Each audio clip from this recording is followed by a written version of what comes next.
почнува да направи девијација на коридорот 8 и наместо да се реализира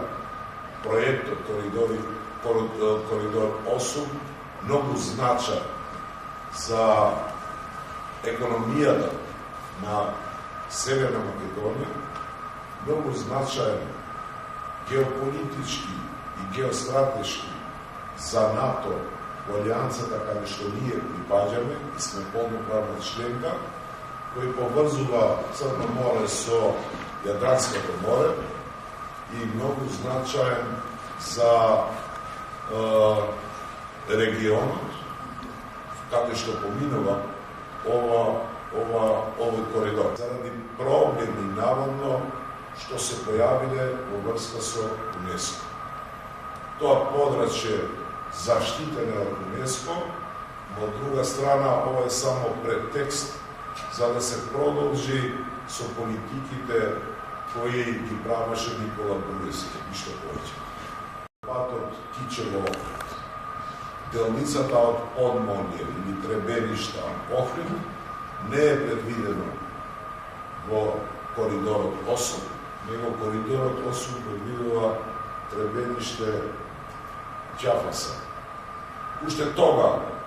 јас сум реагирал дека ова е девијација на овој многу стратешки коридор за нашата држава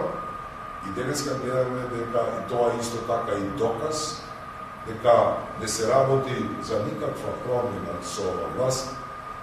дека не се работи за ништо ново, него се работи за враќање на државата во позициите, во било кој поглед, и од аспект на правдата, и од аспект на стратешкото ориентирање на позициите кои ги имаше владата на Никола Груевски пред 2017. И во контекст на тоа што се случува во светско ниво, во полуконфликтите. Па затоа ја повикувам и меѓународната заедница за да интервенира во врска со овој сегмент. Ова е продолжеток на тоа што го најави новата влада на почетокот, дека ќе го прекине коридорот 8, не успеа заради интересот што НАТО го има за овој коридор. Исто така го повикувам делот од албанските партии кои се внатре во коалицијата и кажувам дека не се таму само за ради нивни интереси, не се само таму за само да бидат министри, него треба да го заштитат интересот на граѓаните и сега ги повикувам сите тие противници кои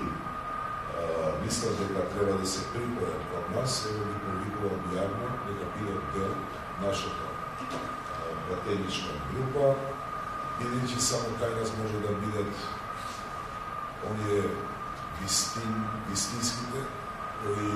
можат да продуцират вистински политики,